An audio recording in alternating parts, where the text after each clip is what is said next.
Excellent, people. We all Bye. clap together. This is bonding. I thought that signaled the beginning of the official content. So In that case,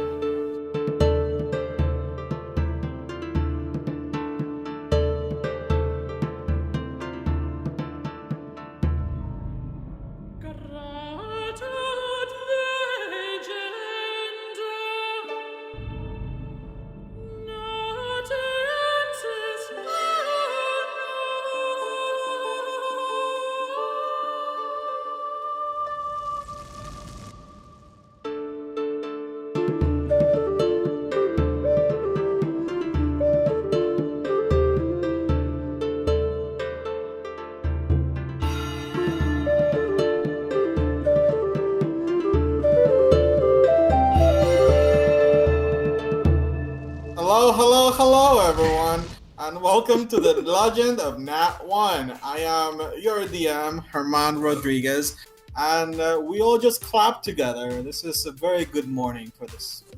I'm Shane, and I play Sylas Cantor, and this is where I would make a joke parodying the Omen podcast, except they just start their show like adults.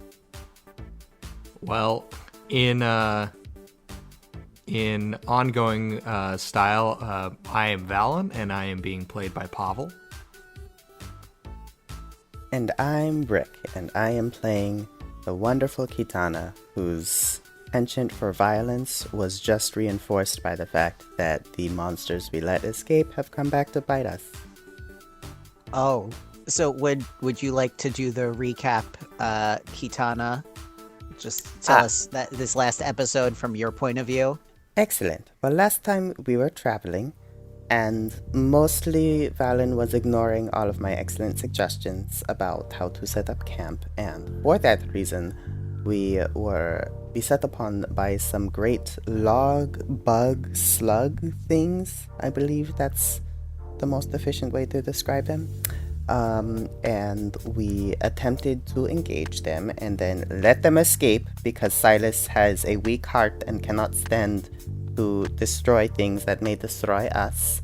And now we are at camp, and one of those log, bug, slug things has developed into a log, moth, slug thing that is attacking us. I mean, I guess nothing you said there was technically incorrect. A little biased, a little bit of a personal... I believe I presented myself accordingly. and I literally just clicked myself out of the conversation. There is one thing that I think we should clear up. Last episode, we did mention that you couldn't sleep in armor, or you would wake up with exhaustion.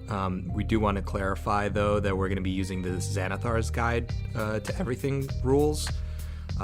So you can sleep in armor, but if you already have exhaustion, you only use a quarter of your hit die, and I think you don't regain that exhaustion, right? So you regain a quarter of your hit die instead of a half. And normally a long rest removes all one level of exhaustion from you. If you go to sleep with armor on after being exhausted, you will not.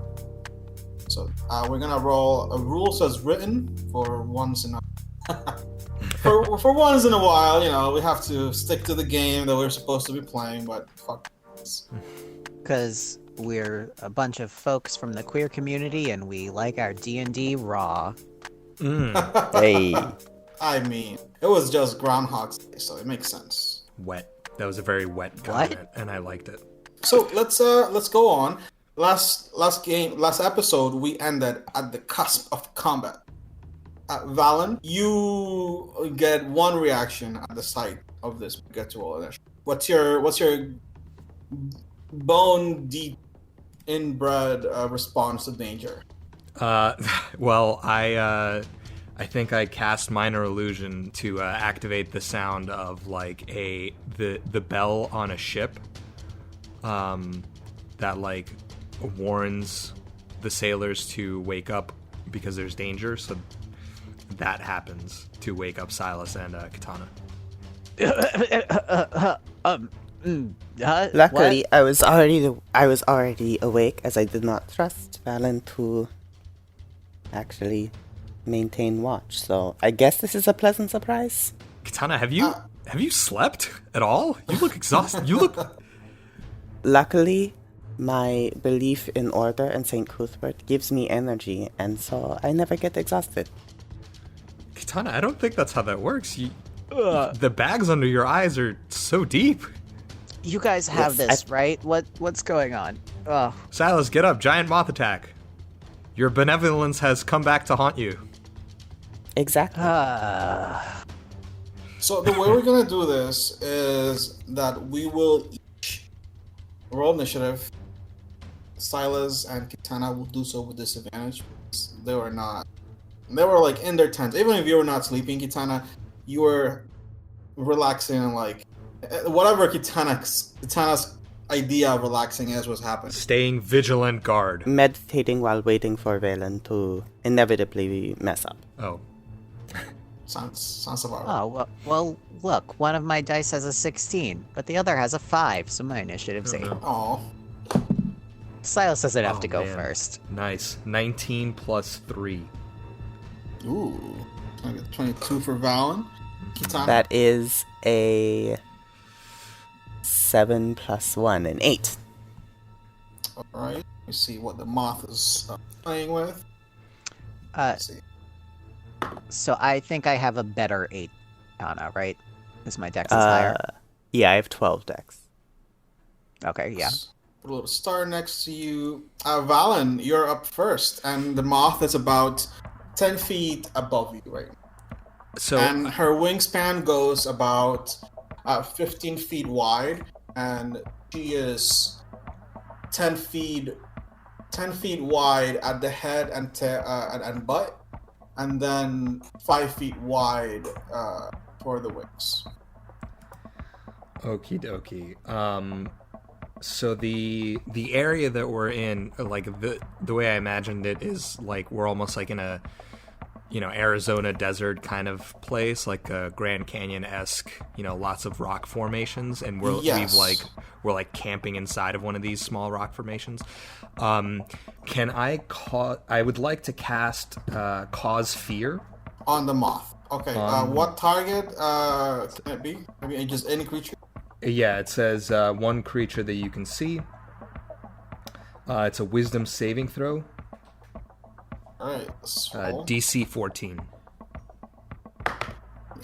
Let me see. I rolled an 11 on the die, and unfortunately, the moth is not wise enough.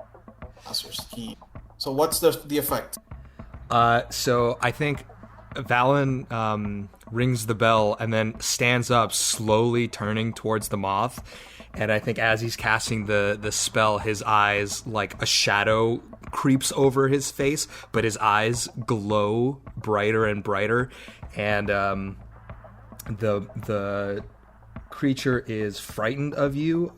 Concentration up to a minute. It can repeat saving throws at the end of each of its turns. So it is... By being frightened, that means that I cannot move towards you, and I have disadvantage on attacks to hit you, correct? That is correct. Alright, anything we're going to do with your bonus action or your move? With my movement, now that you have disadvantage, I assume you have reach, I'm going to move back and just create some distance. Okay, I will take my attack of opportunity, and it comes in the form of a wing flap. Mm-hmm. Die. By the way, I'm using my powder white dice, the little pieces of chalk. As It's long as moths. it's not those orange ones. It's not the arms. Thank God. We have a chance now. With the disadvantage, you managed to sneak away without any harm. Nice. And as a bonus action, I will cast Hexblade's Curse on it. And I like this this like flavor that anytime I cast a spell in the like distance, the creatures hearing or like being affected by the spell hear the flap of raven wings. Do you want that to be an auditory effect that everyone can hear, or just chirping? I think everybody can hear it, and like anytime I use magic, there are like raven feathers that like kind of float out from the source of the magic. Ooh, very theatrical. I love it. Yeah. Okay, that is my turn, and so I'll move my 30 feet back away from it. And to clarify, it has disadvantage on checks and attack rolls while I'm in line of sight, so not just against me. Thank you. You're welcome. I think I would assume chances are it's going before me, but if not, I'm ready to do something very stupid. Excellent. How, high off the ground is it, do we know? I think he said 10 feet. Yes, 10 feet off the ground, and it is Sylas going up. I had muted myself. I was speaking to no one. Excellent. So, we've established that I'm in a little bit of a tent, and I can see, now, presumably, I can look and see that this thing is outside. Yes, so being in a tent is going to make you be prone, so to get out of the tent, you have to spend half of your movement. Oh, that's fine. So yeah, earlier in the day, we ran into these things before. We saw the kid versions, but they were pretty big, right? They were kind of human-sized. The structures were very big, but you never got a chance to see the worm themselves. Okay, I didn't get a good look at the worm. Damn, there goes disguised self. I was going to be its baby. It was going to be Aww. a terrible idea. Well, let's just, in that case, light it up. I'm going to ask for a dex save for some fairy fire. Okay. The moth make a saving throw. I think it's What's dex, right? your difficulty? 14. 14. I fail. You have coated this moth in a layer of glittering, shiny dust. All right, I draw Ariana Borealis Grande. It's time to fight!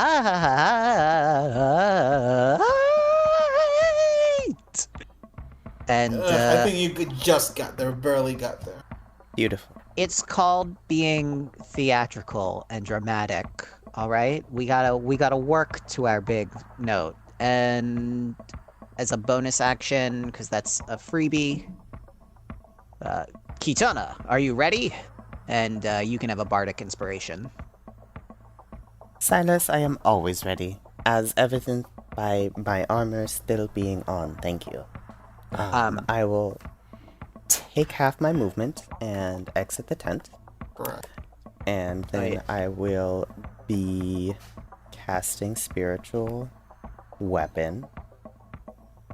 What does your spiritual weapon look like, by the way? Oh, it's a mace for St. Cuthbert. Oh. A giant glowing mace. I thought it would have been a rule book. Common misconception. Yes, but the thing is, when you break the rules, you get hit with the mace, so we go with the mace. It's a stronger symbol. Yes, that makes sense. And as part of that, I get to make a spell attack With advantage. with advantage. Wait, why are you having advantage on your attack? Fairy fire. Oh, wow, yes. Oh, god Which damn it. is- All these debuffs. What's up with you Oh, people yeah, on no. your debuffs? We turned into team support cheese real quick. Yeah, right? And that's does a 16 hit? Use my calculation. I get a d6, right? Yes, d6. 16, 21 should hit, I assume. Alright, Quitana, that does hit. And with the 21, you break past the Moth's armor. Go ahead, do damage. It deals 10 force damage. Well, that Moth really felt that one. You managed to get past its outer skin, its bark almost, and you get to see some flesh. It is bright crimson red past I am the glad. bark. I am glad that spiritual weapon is a little bit broken, and I will then use my remaining movement to go and stand next to the campfire. Which, if you are next to the campfire, you are by default adjacent to the moth. Okay, it has a 10-foot reach.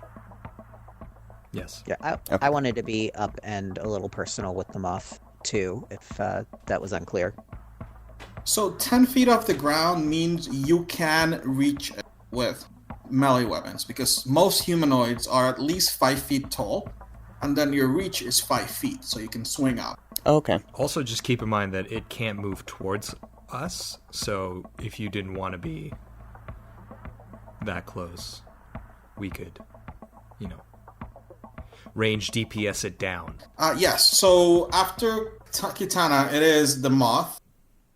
The Moth decides to attack Quitana, who very willingly came close to it.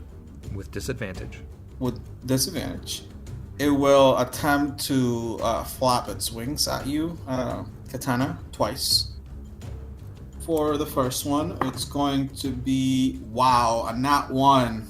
The legend continues. Even behind the screen, I'm not safe from our You know OG mantra. I'm glad to hear it happen to someone who deserves it for once. Wow, I feel extremely attacked by that. So it was a 1 and a 14. I'm taking the 1. It's garbage. Second one flap towards you, Quitana.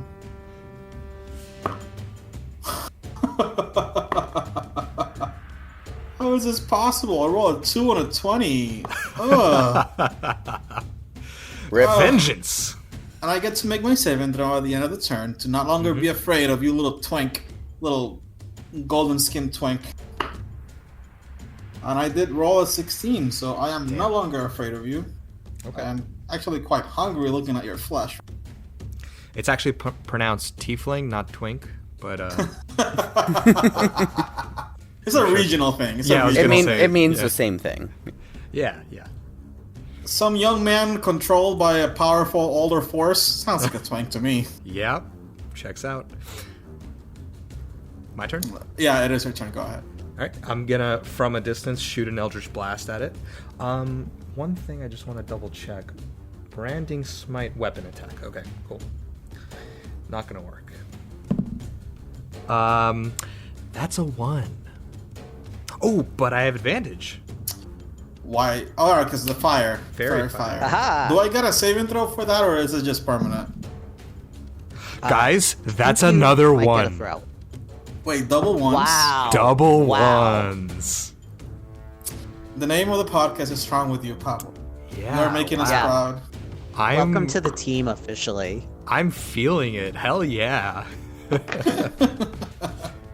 Well, that's my turn. I'm going to stay where I am. You can still hex as a bonus action, I guess. I hexed last turn. No, I mean like hex a spell. What? Oh, you don't have hex a spell. No, I have Hexblade's Curse, but I don't have the spell hex. Because they do stack, so keep that in mind for next level. Yep. I'm taking a look at the fairy fire for you, Germán. It is your turn, so you can read as you go. Yeah, no, it is on until I lose concentration, it looks like. All so... right. Pretty broken, but okay. I mean, cheating. Whatever. Oh, no. Oh, no. Playing a support class, I took a support spell. The horrors.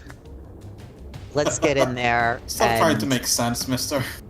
Let's get in there and chop this bug up. I am rolling to hit, and... Did I drop my die? Oh, I did drop my other die. I'm gonna roll to see what kind of bonus damage as well. Wow. Okay. I rolled 2 16s. My bonus damage die is a 6, so it just didn't catch the moonlight this time. And I guess it's flying pretty high. I just clipped it. Is this a +1 sword? It is. So, 5 damage. Ooh, that's not bad. All right. I mean, it's minimum. It is literally minimum damage. Oh. I think the sword, even as a rapier, is too heavy for me to make an offhand attack with my dagger. Wait, do you have a It doesn't rapier have the in light your main keyword. hand? Yeah, it's rapier and dagger, but I Yeah, thought you can. I both think, needed to be light, and rapiers are aren't. finesse and light. Oh, are they? Okay, well then, I don't think Let's- they're light. Yeah, I don't think they're light for thrown, but I think you can duel with them. see, I thought you needed light. This will all be handled You by do next need level, light. One I second. promise. Okay, Offhand well then, needs to be Oh light. yeah, rapiers are not light. They're just finesse. A Yeah, the scimitar- offhand needs to be light, but I thought your offhand was a dagger here.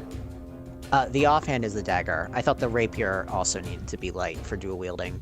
No, you should Oh, be no. fine.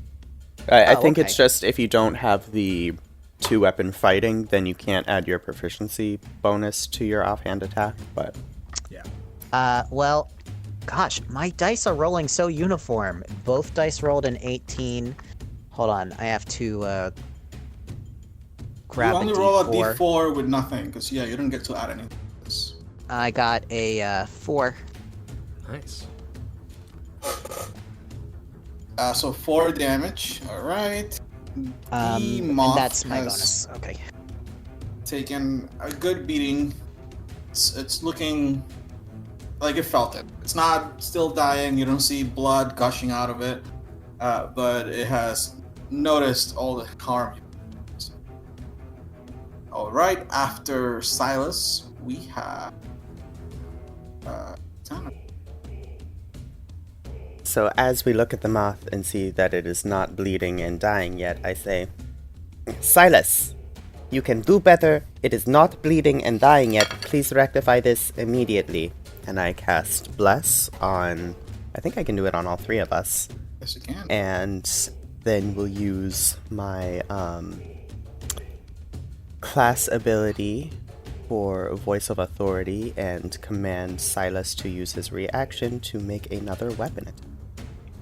I thought you might. I have a 25 to hit, and That is a am hit on the doing extra cold And you are damage. also blessed now, so you have an extra. Everyone has an extra D4 they can apply to anything except damage.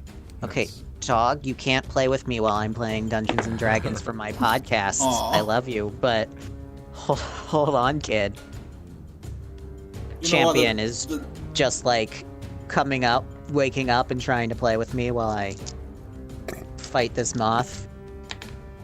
It is another 5 on the rapier with 3 additional cold, so 8 total.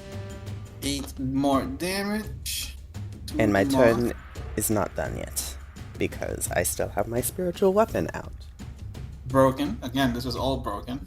Yeah, it's really bullshit that spiritual weapon is not concentration, but, you know, I'm gonna roll with We're gonna email Wizards of the Coast to really complain about how good the spell is.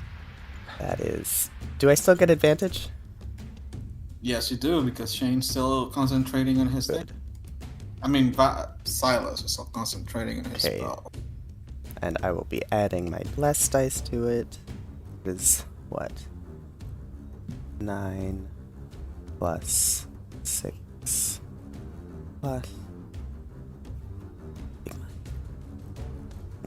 Oh, nice. That is 19 to hit. Oh yeah, that's a hit. Then that is a 9 force damage. Now the moth is starting to look a little bit on the rundown end. You see, Sylas, when you strike it, you should see the creature cower in fear afterwards.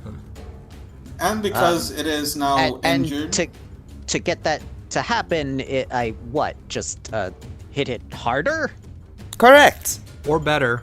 Excellent work. and as you smash your magical weapon upon the moth, it screeches in a way that you did not expect it to, because normally insects and cold-blooded beings don't really exhale any passion or any fear or hunger. This moth clearly is out for it. And Sylas, I am attacking you first with one of my wings. Total Go for for that it. is going to be 25. I'm guessing that's a hit. Yeah, that's a slight hit. Yeah. Yep.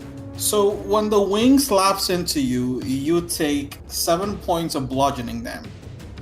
And as the wing hits you, you unwillingly take a deep breath to catch up your breath. Got the air knocked out of you by a wing. And you inhale a bunch of the moths. Not even spores, but the dust that moths normally accumulate among their wings. And in this case, it smells of rotten wood. It smells of like wood chips that have been left out in the summer for way too long, and they disintegrated and smell like rot. Make a con save. I was gonna say that sounds like a con save. Thanks for the help, Quitana.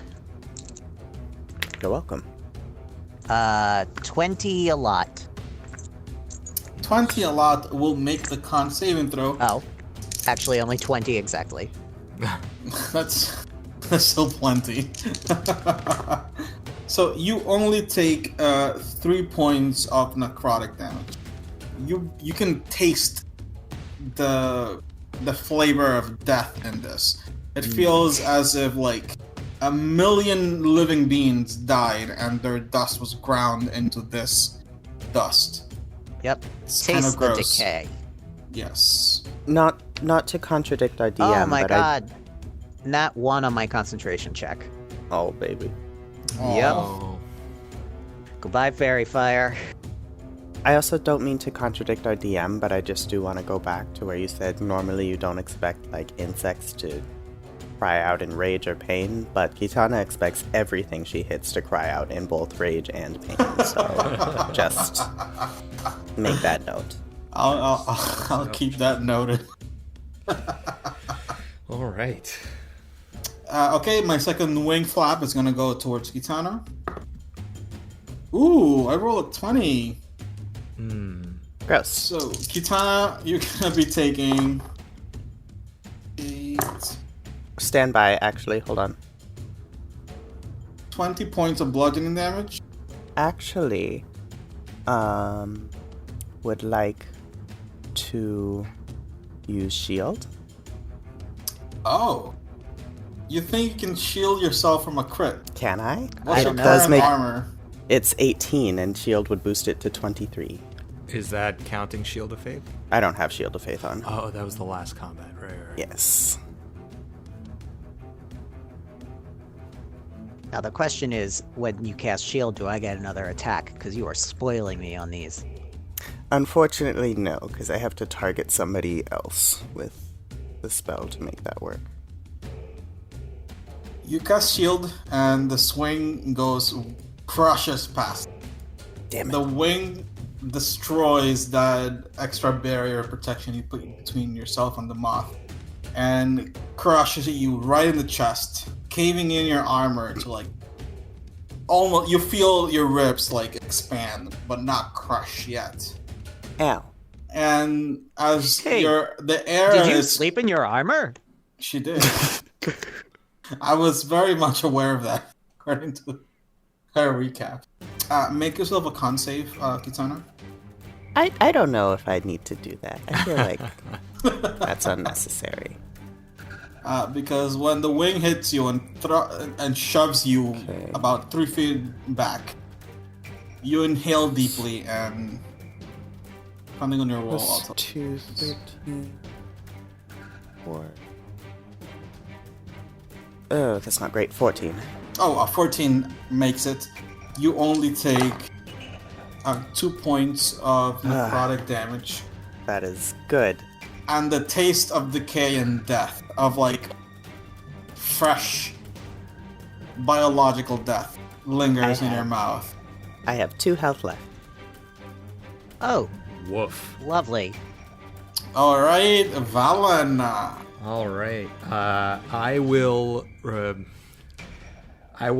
run up with my packed weapon, and I will take a whack at it with my long sword. I will two-handed it. I will versatile it. I mean, Yeah, I know. D10. By the way, remember 19 gets you a crit. yes. And as a bonus action, as I run up, I'm going to cast Branding Smite. Ooh. All the guns been pulled. Well, apparently we need it. Ooh, that's on nat 20. Ooh. Hell yeah. Okay. Indeed. Lovely. So, oh wait, that's I amazing. also- Okay, hold on. I also made my concentration check, so you still have bless. Nice. Well, I mean, for the crit's gonna hit. Okay, so that's, let's see, 2d10, 8 plus 4 is 12. Then it's 2d6. Did you double that, or is it what's it 1d6? What? It's 2d6, and then it's gonna be another 2d6. Okay. It's 4d6. So that is, what did I say? 12 plus 7 is 19. Nice. Plus 8 is 27. And then plus 5 is, oh man, 32. That is a lot of damage. Damn. Oh no, I'm sorry. 32. I said 32, 34. Because it's hexed. I mean, because it's cursed. And So that adds Valen 2 to my knows- Would you like to Omni tell us slash? how the moth dies?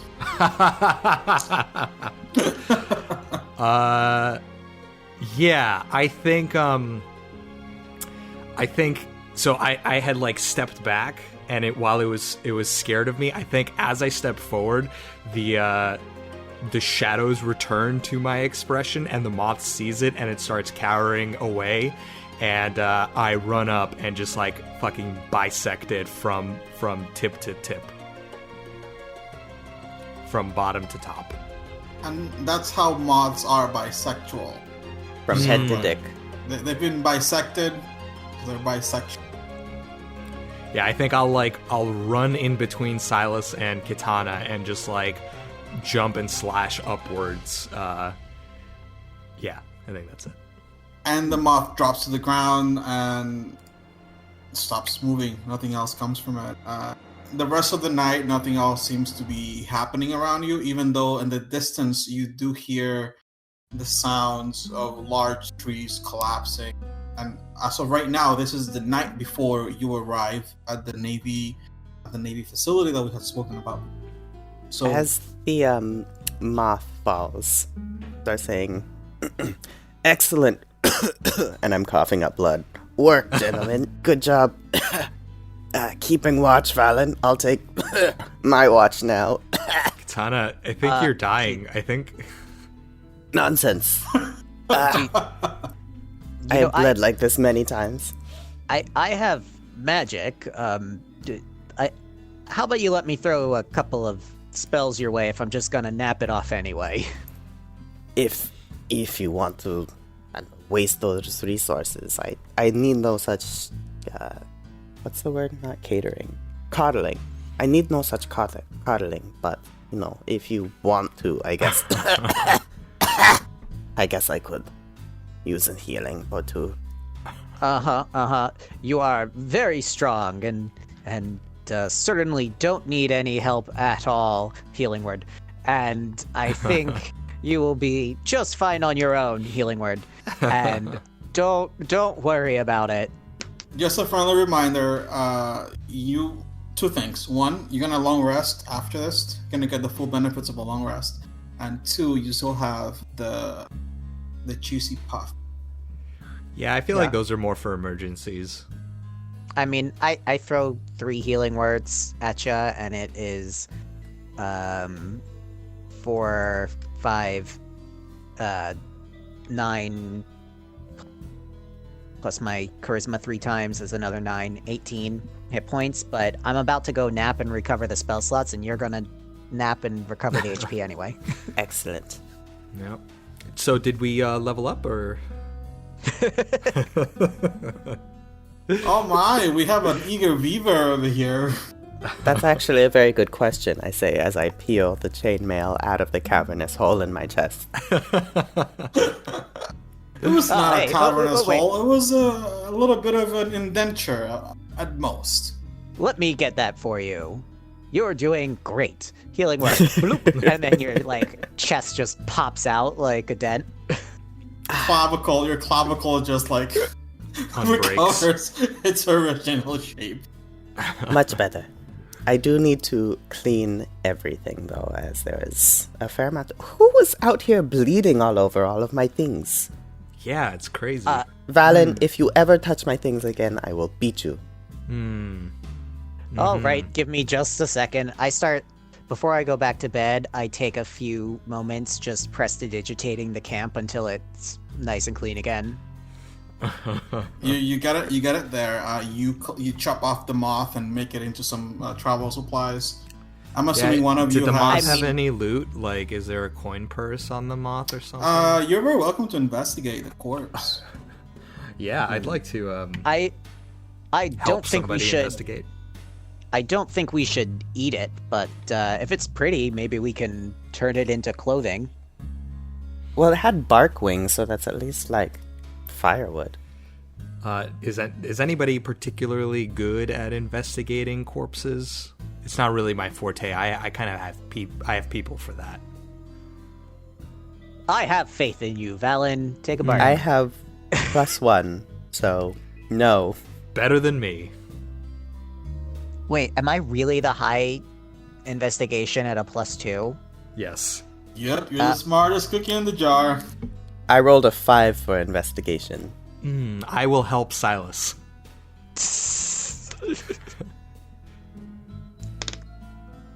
Nope. That is an 8 total. Well, you have advantage. No, I was gonna say, That was because included. Quitana went first and she did her thing. What was your total, Quitana? It was 5. I was mostly preoccupied with bleeding on things. So with that 5, Quitana spends most of the morning chopping away at the moth, and by the time Sylas gets there, even with the help of Valen, the moth is just like ground chalk. It's like chalk beef, and as much as you could help Valen, you would not be able to give Sylas inspiration. Quitana, it looks like you worked some stuff out on this moth last night during your shift. Yeah. Yes, it is part of my meditation. These are definitely mace marks. It has a crushed-in skull. Well, see, you treat it like a mortar and pestle where you crush it into powder. The next step is still TBD. Quitana is not allowed to do the cooking. Don't know what you Again. mean. I feel like I investigated this problem thoroughly. I don't think we use that word the same way. All right, let's set off. And as you wake up, the remains of the poor moth after Quitana got her hands on it are sitting by the fire. I feel so refreshed and unencumbered. I feel better than normal. It's weird. My chest is no longer caved in, so I have no complaints. You know what? Yeah, that's a an good way of seeing improvement. life. If your chest is not caved in, you're having a good morning. Mm-hmm. Exactly. All right, Quitana, do you wish to lead us on our next forced march? Let's do it. And that's a bardic and a help action. I'm glad I had a help action because one of those was a 1. Oof. But that Jesus. is 14 plus 4 is 18 plus my bardic inspiration. Even 19. without the bardic inspiration, you make it. And as you are approaching what you expect to be a very large frondus, is that really a word? The Spanish. Frondoso. It's like marvelous, thick, complete navy base. Instead, you reach the location that you were given by the maps provided. Hank, previous geographic explorations with Rufus, you arrive at what seems to be a very unkept forest. In the years ever since the war, this specific navy base was never really taken care of or tended to in any way imagined. So the forest around it kind of like came in and took over. I've never seen so many trees in one place. The way that it happened, it's kind of similar to. I feel like at this point we have all seen Birdcage. No, Like Nope. Nathan Lane Birdcage? no, no. Bird Box. I'm sorry, Bird Box. They are very Oh, different yes. films. The one with boy and girl and Mm-hmm. what's her name? Is that Julia And Roberts? Sandra Bullock. Sandra Bullock. I think. Sandra Bullock. Oh, right. If someone's not named Julia, I really don't match them in my head. It's a thing. It's a thing of mine. So yeah, it's pretty much the sanctuary bird haven that they found at the end of the movie. It feels as if nature has grown around some sort of facility, and whatever was there before is now carpeted by a thick layer of forest. You can still, from the outside of it, you can tell that there is some sort of structure to it, but you're not really sure how to proceed because it's entirely in moss, grass, and young trees. Wow. I guess, is there like water, presumably, because it's a naval base? So you're seeing this from the inland perspective. If you want to go around it, please let me know. I'll tell you what you see from the waterfront. Is there still a road at this point? So this is what you see after the road ends. The road ends, and you see. Okay, so yeah, this... it's just overgrown and gone. Correct. Before we explore, I would like to allow you to take a pee break as we have reached our destination, and if we do need to fight, I would prefer your bladders be in. Thank goodness. Be right back. Okay. Valen takes a poop. Just right there. Yep. Pops a squat. Okay. Who's ready to explore the eerie, overgrown, ancient base? Yes, we will tear it apart. Well, hopefully we'll get some good supplies. But it's daytime, right? It's light. Yeah, it's outside still and everything. daytime. Yeah, this is happening around 1 p.m. in the afternoon. It's like slightly past midday. I just need to know: are you guys coming at it from the main entrance or the entrance from the road? Are you going around it? Like, what's the vibe? What's the... My vibe is main entrance, but Yeah, I was I'm kind of okay with- picturing. I was kind of picturing the opening of Spirited Away, where we just like, okay, we're just gonna cautiously approach the main thoroughfare. Yeah, do we see any signs of like traps or Well, ambushes? Valen asked the golden question. Can you please roll a survival check, Valen? Can No help. I do perception instead? Nope, no help allowed. Make survival. Can Oh boy. Quitana Valen does not instead fear ask traps, one of so us to do it? Quitana does not fear traps, so she does not look for them. That's a big old 4 plus 1 is 5. With your 5, we cannot tell if there have been any transit around here lately, but I was just being an asshole. After you do your initial check, you can talk to the group and get their help. Hey, y'all, it probably makes sense to take a look and make sure we're not walking into an ambush or a trap, right? As I said before, Quitana does not fear traps, so she does not look for them, but I can look around in general if you wish. That would be nice. Are- Thank you, Quitana.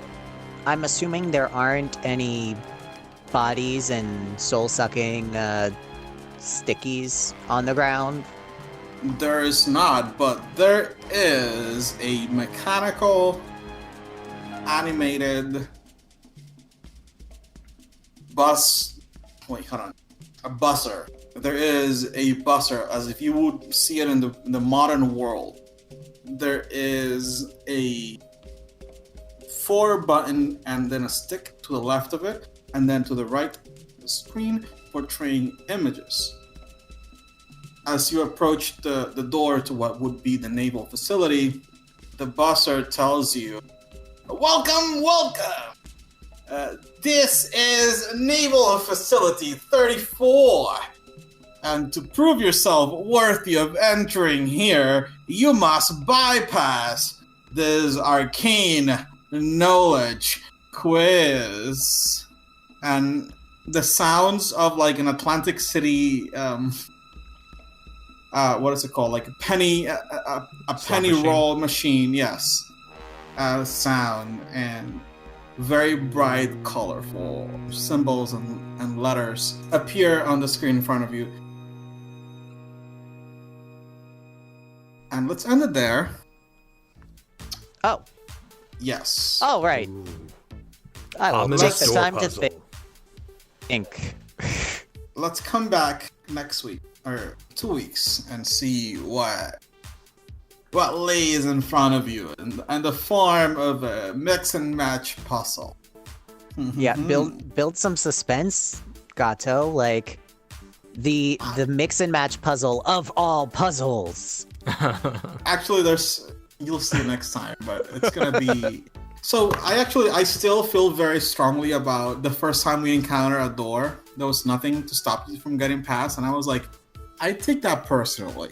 And every time they come to a door, there's going to be puzzles, quizzes, and little trivias for them. I'm stalking Shatter. Oh, wow. I would like to mix and match my mace with the screen. Yep, that we all bring different skills to the table, right? And I take that personal. I just But want to yeah. know if there's like a Kenku behind this one running the puzzle too, or if this one's just actually automated. This one's actually automated, and it's a little spoiler for next episode. This is gonna be a meme mix and match, rotating around arcane magic. So I hope all of you have your meme knowledge up to date because it's gonna happen. Can I call my wife? As a player, Yeah. I feel well prepared. As Quitana, I am very excited to investigate these memes. Yep. I think they're called Maymays. Everyone Yes, Meme. spend your next couple weeks before we record next just researching as many memes as possible, because apparently But I'm yeah, gonna cram the night before. I'm so excited for next episode. Thank you everyone for listening in. Thank you guys for being a part of this. I'm so happy to be doing this with all my friends. And to everyone out there, be patient. Pandemic's almost over. We'll be back together soon. See you at the next convention. This is Germán, your DM, clocking out. I'm Sylas Cantor, played by Shane Cherry, and just remember that even though it's been a second since Sylas has had to talk himself up and say, you can do this, whatever challenges you're facing in your life right now, you can do it too. Well, shit. I'm Valen, and I was played by Pavel, and I don't have a inspiring thing to say, but like, however long this thing lasts for, we're here with you, and we're here for you, and check out these dank maymays. And my name is Rick. I played Quitana, and remember, Quitana says vaccines are sexy. So jot that down. I just So really jot liked how that you down. Knit it on a pillow. Vaccines are sexy. You heard In it this here house, first, we folks. stand vaccines. Yes.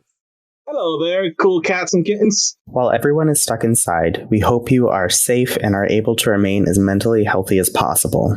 There's no shame if you're just sitting on the couch or need some help dealing with the extra pressures Quarantina puts on us all. Please prioritize your physical and mental health. We love you and we care about you. We love you and want you to be well. Valen's theme music, Pirates of the Quarantine, is by Alexander Nakarada and was provided by filmmusic.io. The Legend of Nat 1, background music by Kevin MacLeod and provided by incompetech.filmmusic.io. The Legend of Nat 1 theme by David Yarley, This episode is edited by Brandon Lee. with assistance by Shane Cherry. Logo by Ben Thwaite. You can send us an email at thelegendofnat1@gmail.com. That's Nat1 with the number 1. Send us any ideas you have For treasure, weapons, fan art, weapons, for loot, weapons, questions, ideas, etc. and anything else you may think of. Weapons. We'd love to hear from you. We'll love to hear from you. Weapons.